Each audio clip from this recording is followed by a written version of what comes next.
és fiel, eu creio em ti. Teus caminhos e teu santo agir, Deus presente sempre a me guardar.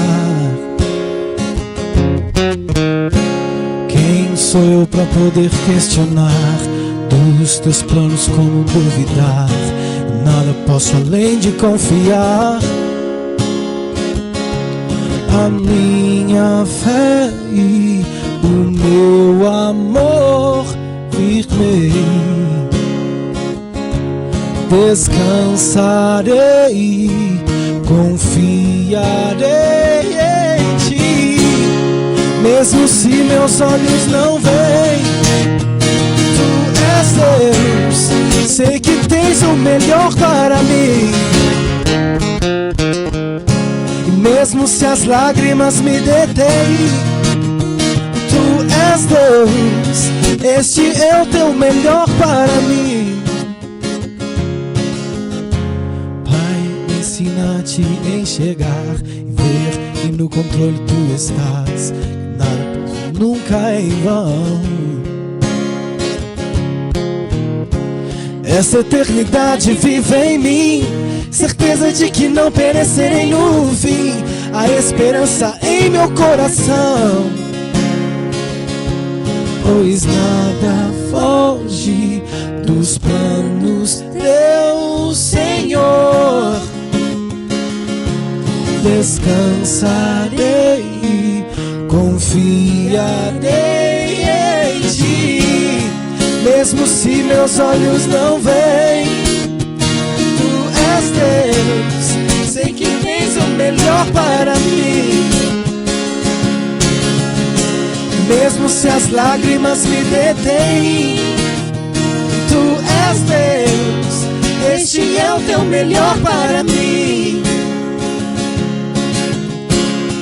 Mesmo se o sol parar de brilhar, se a chuva não fizer brotar, se o meu plano se arruinar, oh, oh. Se meu corpo em doença sofrer, se por ti eu tiver de morrer, tua vontade se cumpre em meu ser. Meus irmãos, minhas irmãs, nossos amigos e amigas que têm compartilhado e visto os nossos vídeos, nós saudamos a todos com a graça e a paz do nosso Senhor e Salvador Jesus Cristo. Estamos iniciando o nosso culto, tempo de celebrarmos ao Senhor, tempo de renovarmos a nossa confiança, tempo de resgatarmos o nosso temor a Deus nesses dias tão difíceis que nós estamos enfrentando. Sabemos que o Senhor tem algo a nos ensinar, sabemos que o Senhor não faz nada em vão, sabemos que necessitamos aprender aquilo que o Senhor quer comunicar ao mundo que carece da glória dEle. Nós vamos iniciar esse tempo colocando diante do Senhor os nossos pedidos, como temos feito ao longo dos domingos, apresentar algumas famílias ao altar do Senhor. Esse é o nosso projeto Minha Família no Altar. E hoje nós vamos orar em especial por 3 famílias. Primeiro, pela família do nosso irmão Rafael Simões e Jéssica. Louvamos ao Senhor pela vida, pela disposição, pelo trabalho dos nossos irmãos, pelo casamento dos nossos irmãos, pelas famílias que se unem, em especial pela Dona Márcia, que completa mais um ano de vida ao longo dessa semana. Que o Senhor abençoe poderosamente essa família. Também nos lembramos aqui da nossa irmã Silvana Luiz. Louvamos ao Senhor pelos 27 anos de casamento, de essas bodas que ela completa. Louvamos ao Senhor pelo filho Augusto. Que o Senhor abençoe a vida da nossa irmã, a casa da nossa irmã, a família da nossa irmã.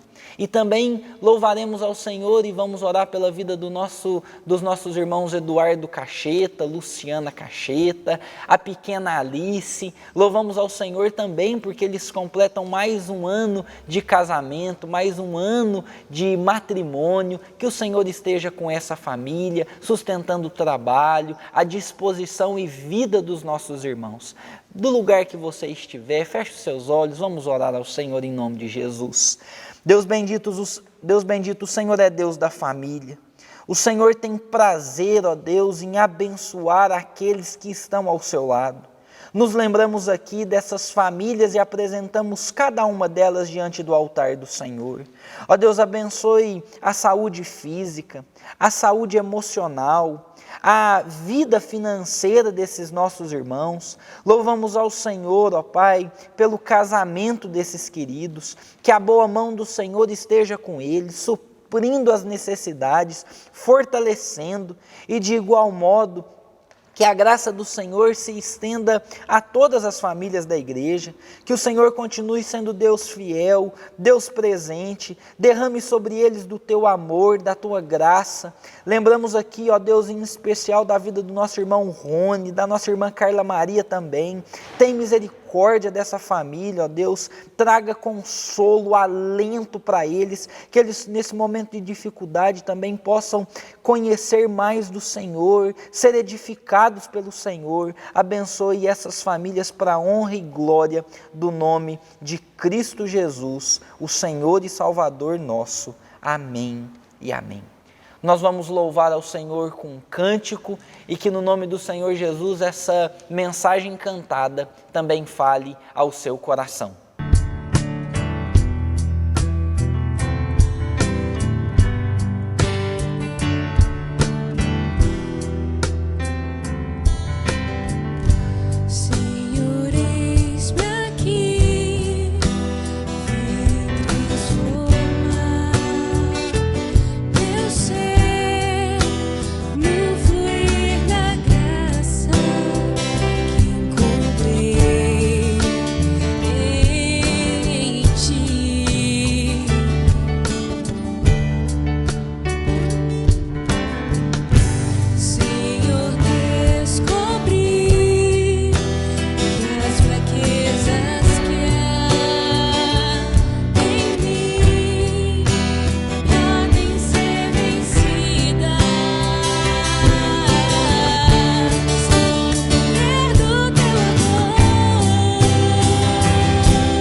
Sei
poder do teu amor.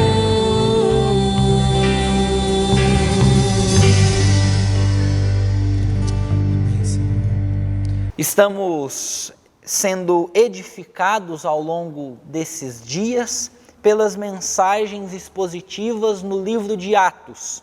Hoje nós daremos continuidade a essas mensagens e falaremos em Atos capítulo 5, versículos 1 a 11. Diz assim a palavra do nosso Deus: Entretanto, certo homem chamado Ananias, com sua mulher Safira, vendeu uma propriedade, mas em acordo com sua mulher, reteve parte do preço e, levando o restante, depositou aos pés dos apóstolos. Então disse Pedro a Ananias: por que encheu Satanás o teu coração, para que mentisse ao Espírito Santo, reservando parte do valor do campo? Conservando-o porventura não seria teu? E vendido não estaria em teu poder? Como, pois, assentastes no coração este desígnio? Não mentistes aos homens, mas a Deus. Ouvindo estas palavras, Ananias caiu e expirou, sobrevindo grande temor a todos os ouvintes. Levantou-se os moços, cobriram-se o corpo e, levando-o, sepultaram. Quase 3 horas depois, entrou a mulher de Ananias, não sabendo o que ocorrera. Então Pedro, dirigindo-se a ela, perguntou-lhe: dize-me, vendestes portanto aquela terra? Ela respondeu: sim, portanto.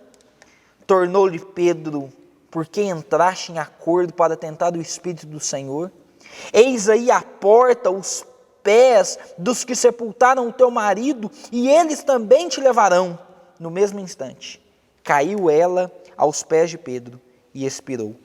Entrando os moços, acharam-na morta e, levando-a, sepultaram-na junto do marido. E sobreveio grande temor a toda a igreja e a todos quantos ouviram a notícia destes acontecimentos. Meus irmãos, que texto duro. Esse relato nos conta a história de Ananias e Safira, um casal que perdeu algo essencial para a vida cristã. Um casal que abandonou o temor a Deus. Ah, meus irmãos, nesses dias em que nós estamos vivendo, temos a certeza de que Deus quer nos ensinar o resgate ao temor a Ele. Perdemos o temor ao Senhor e, ao longo dos dias, testemunhamos que esse temor precisa ser evidenciado em cada um de nós. Sabe que esse temor não está associado a um temor susto, aquele temor de pânico, mas um temor ligado à reverência. E quando nós falamos desse temor, naturalmente nós somos comparados a algumas gerações. E algumas histórias do tipo, na minha época, nós tínhamos temor. E alguns relatos das gerações passadas, de alunos que tinham temor de levantar a mão e pedir para ir ao banheiro, de tanto temor que tinham da professora.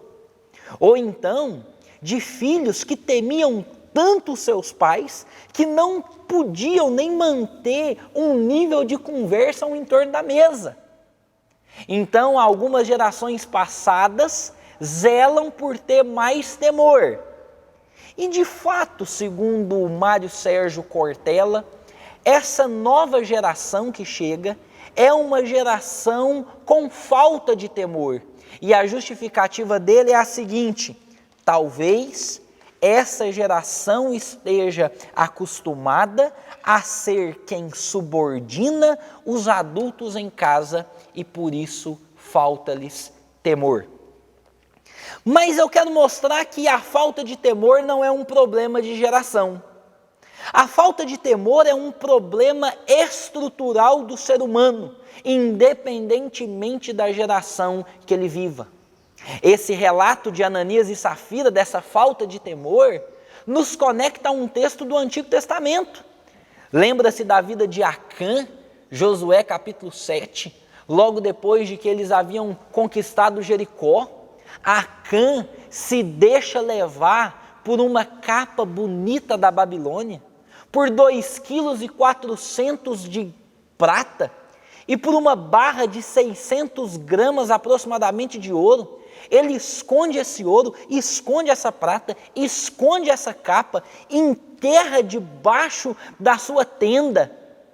E diz a palavra do Senhor que o povo é derrotado em Ai, na cidade de Ai, por conta do pecado de Acã. Josué chega, chama Acã num canto e expõe o pecado dele diante de todo Israel, e diz a palavra do Senhor que ele reconhece o seu erro, falta-lhe temor, mas o povo o apedreja e ele morre. Falta temor ao povo de Deus. O que o Senhor nos ensina em tempos de crise é resgatarmos o temor a Ele. E entender que essa ação não faz parte apenas do ser humano, mas é uma ação que vem de Deus. Como resgatar o temor diante de um povo incrédulo? Como resgatar o temor diante de um povo que tem levado o sagrado como algo banal e comum? Em primeiro lugar, Deus resgata o temor do povo quando ele desperta uma verdadeira espiritualidade na vida dos fiéis. Para termos o nosso temor renovado, nós precisamos ter a nossa espiritualidade restaurada, renovada e cultivada no Senhor. Lembram-se que esse relato está fazendo um contraste ao relato passado de Barnabé. Barnabé, homem piedoso, homem fiel, que depositou aos pés dos discípulos uma quantia financeira, mas ele fez isso com uma espiritualidade autêntica e verdadeira. O que Ananias e Safira fizeram foi ter o exemplo de Barnabé em vista e quiseram apresentar a sua oferta diante do Senhor de igual forma. O caminho era o mesmo. Os apóstolos eram os mesmos. A quantia de dinheiro talvez fosse até maior do que a de Barnabé, eu não sei. Fato é que a espiritualidade não era a mesma. Barnabé tinha um coração voltado para o Senhor. Barnabé era um homem que cultivava uma espiritualidade autêntica e verdadeira. Ananias e Safira não tinham uma espiritualidade autêntica. Queriam fazer simplesmente porque viram Barnabé fazendo também. Mas quando nós nos apresentamos diante do Senhor, isso não pode ser de qualquer jeito. Quando nós apresentamos a nossa vida diante do Senhor, nós precisamos resgatar aqueles princípios de temor que nós perdemos. Nós vivemos dias de uma geração, sim, que tem perdido cada vez mais a reverência. Mas isso não é pecado dessa geração atual, não. Esse pecado de falta de temor é um pecado que assola toda a humanidade ao longo de todas as épocas, porque nós não sabemos adorar a Deus como convém. Nós não podemos adorar a Deus pela experiência do outro. Nós não podemos adorar a Deus pela experiência de pessoas conhecidas. Nós precisamos adorar a Deus pela nossa própria experiência. Não por aquilo que o outro faz, mas por aquilo que Cristo opera na minha vida. Ananias e Safira quiseram passar pela cancela de Deus, tendo o passaporte de Barnabé. E não é assim no reino de Deus. Não é pelo passaporte do outro. Não é pela experiência do meu pai, não é pela experiência da minha mãe, não é pela experiência do meu pastor, mas é pela minha experiência. Como é que Deus pode resgatar o meu temor diante de um povo incrédulo? Ele faz isso quando Ele renova o senso da sua espiritualidade, quando Ele conecta o amor dEle ao seu coração, e quando você para de conhecer o Deus de fulano, de ciclano e de beltrano, e passa a conhecer o Deus que é também o seu Deus. O problema de Ananias e Safira é que eles conheciam um Deus de terceiros e não o Deus pessoal deles. Quer ter o temor resgatado, quer ter o temor de volta, se aproxime do Senhor, conheça o Deus que pode renovar a sua espiritualidade, falar ao seu coração, ao meu coração, e só assim seremos transformados pelo Senhor. Mas em segundo momento, além de renovar a espiritualidade, para termos um temor restaurado, nós precisamos conhecer o Deus que destrona os falsos ídolos do nosso coração. Os versículos 3 e 4 desse capítulo 5 nos fala que Satanás encheu o coração de Ananias e nos fala que no coração dele já estava assentado esse desígnio de mentir para o Espírito Santo. Como é que foi essa história? Ananias e Safira venderam uma propriedade por X. E eles teriam que devolver um valor Y para os apóstolos, para o crescimento, para a expansão do reino de Deus. Isso era algo que eles quiseram fazer. Isso foi algo que eles intentaram em fazer. E se você vai fazer para o Senhor, faça de um jeito certo. Faça de um modo digno. Eles resolveram fazer de uma maneira equivocada. E eles falaram o seguinte: bom, se a gente vendeu por esse valor, ao invés da gente devolver essa quantia, a gente mente o valor que a gente vendeu o nosso terreno, a nossa propriedade, ninguém vai descobrir, e a gente devolve um valor menor. Eu, nesses dias aí de quarentena, assisti de novo aquele filme O Alto da Compadecida. Momento em que aquela dupla tão épica no cenário brasileiro, Chicó e João Grilo, enfrentam ali a fome, a falta de recursos. E quando o João Grilo morre, o Chicó faz uma promessa, e ele diz o seguinte: eu vou devolver essa quantia à igreja. E quando o João Grilo volta à vida, ele fala: não acredito que eu tinha prometido tudo isso. Não, mas a gente tem que devolver tudo isso. É claro que nós estamos falando num cenário de um filme católico, mas essa história me fez lembrar da falta de confiança de Ananias e Safira, quando resolveram mentir para o Espírito Santo, falando que tinham vendido uma propriedade por um valor, quando na verdade tinha vendido por outra. Não tente em nenhum momento mentir para o Senhor. Só fazemos isso porque falta temor no nosso coração. E só falta temor no nosso coração porque temos uma espiritualidade vazia, mas porque temos ídolos assentados no nosso coração. O ídolo que estava sentado no coração de Ananias e Safira era o ídolo do dinheiro. E é por isso que a questão de falta de temor não é um problema da geração atual, mas é um problema de todas as várias gerações que já se levantaram ao longo das épocas. Todas as gerações, toda a humanidade tem um ídolo assentado no seu coração. E um ídolo não precisa ser algo ruim. Na maioria das vezes o ídolo é algo bom, que está ocupando o lugar errado. O ídolo que estava ocupando o coração de Ananias e Safira era o ídolo do dinheiro.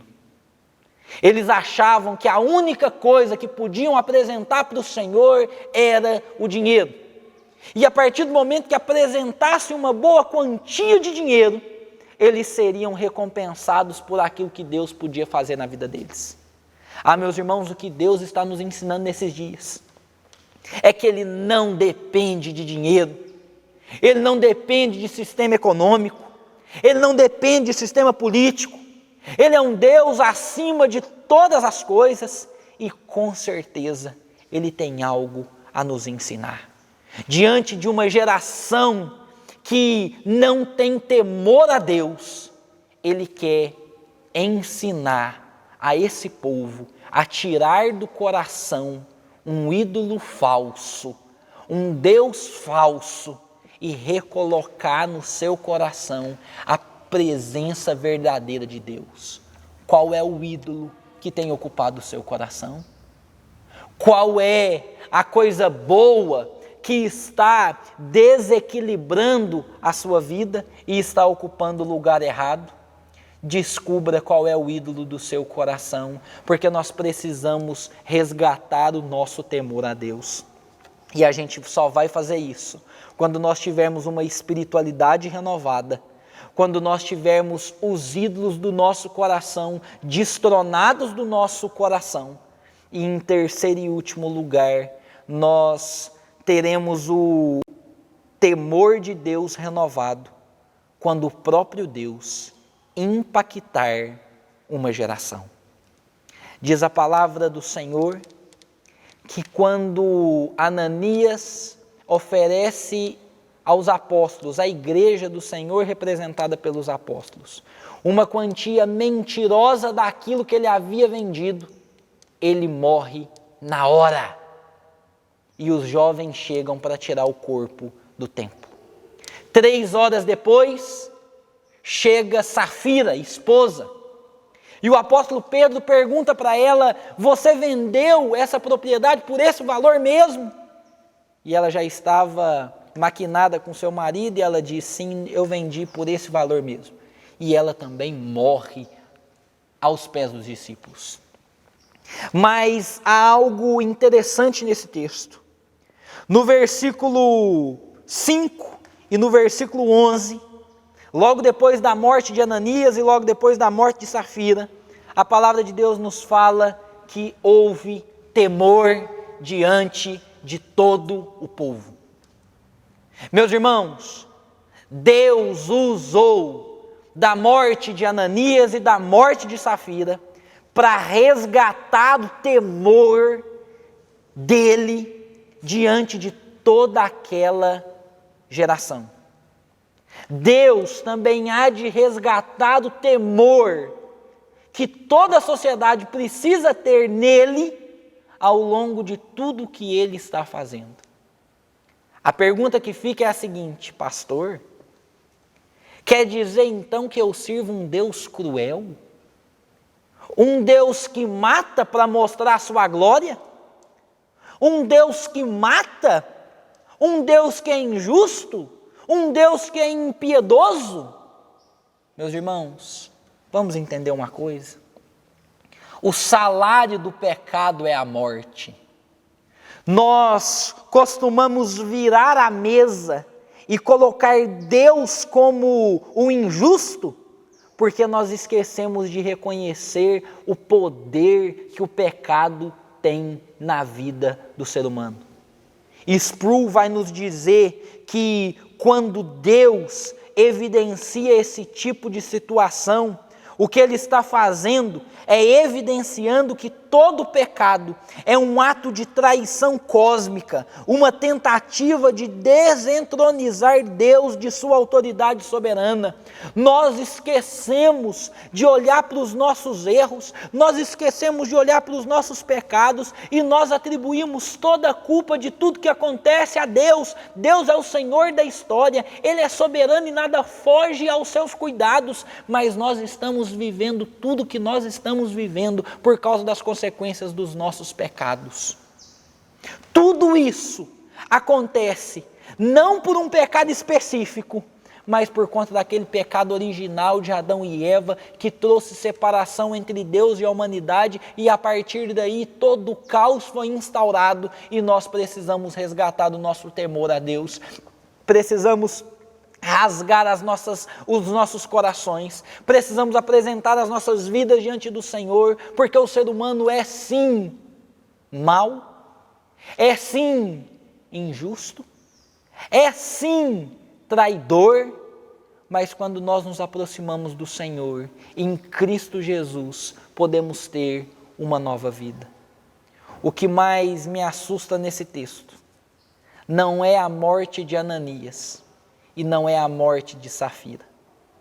O que mais me assusta nesse texto é o fato de Deus poder tirar a minha própria vida, tirar a minha vida, o meu pecado, que também é de igual modo comparado de Ananias e Safira, e ele não fazer isso. O que mais me assusta nesse texto, o mais espantoso para mim nesse texto, é Deus não ter executado justiça sobre a minha vida. E sabe por que ele não fez isso? Porque ele satisfez a justiça dele em Cristo Jesus. Ele ensinou àquela geração, através da morte de Ananias e Safira, que ele era um Deus santo e digno de ser louvado. Agora, diante da nossa geração, ele também quer nos ensinar que ele é um Deus santo e digno de ser adorado. Que o nosso temor possa ser restaurado no Senhor. Porque em Cristo Jesus nós já fomos livres da condenação do pecado. Ele satisfez tudo em Cristo Jesus para que nós pudéssemos ter esperança de uma nova vida com Ele. E agora nós precisamos restaurar o nosso temor. Nós precisamos resgatar a nossa reverência ao nosso Deus. Precisamos humilhar as nossas vidas e o nosso coração e nos prostrar diante daquele que vive e reina e tem o controle absoluto de toda a história. Que o Deus poderoso e santo esteja conosco hoje e para todo sempre. Amém e amém. Deus bendito, o relato de Ananias e Safira é duro. Um casal sem temor. Um casal que foi castigado, tal como Nadab e Abiú, ao apresentarem fogo estranho ao Senhor. Tal como Uzá, que tocou na arca da aliança e foi imediatamente consumido. O que mais nos espanta nesse relato não é apenas a morte catastrófica desses irmãos, mas é o fato do Senhor não manifestar a sua justiça na nossa vida. O Senhor não nos consome pela tua ira, porque o Senhor já fez isso na cruz do Calvário em Cristo Jesus, e nós te bendizemos por isso.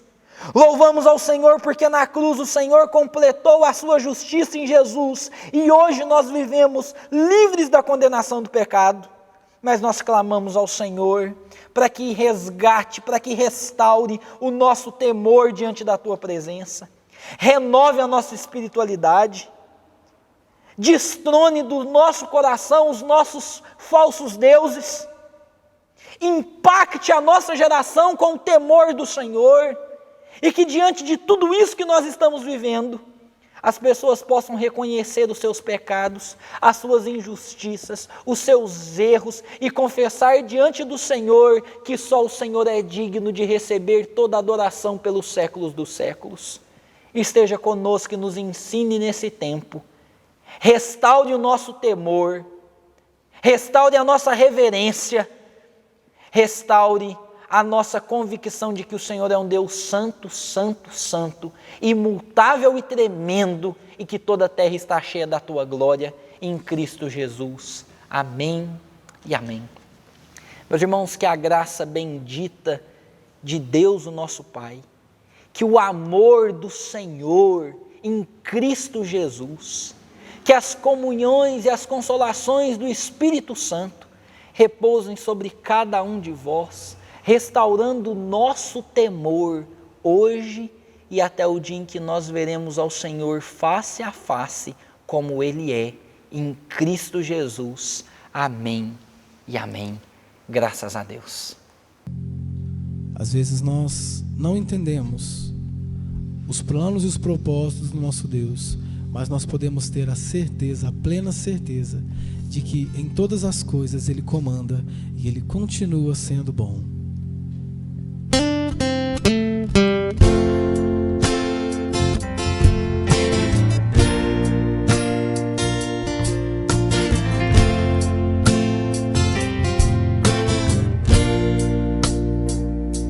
Um dia a gente aprende a confiar em um Deus que faz milagres, que ouve a nossa oração, que se faz presente aqui.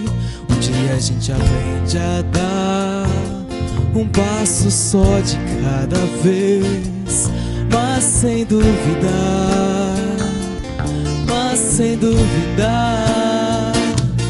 que Ele continua sendo bom, que Ele continua sendo Deus, que Ele continua sendo bom, que Ele continua.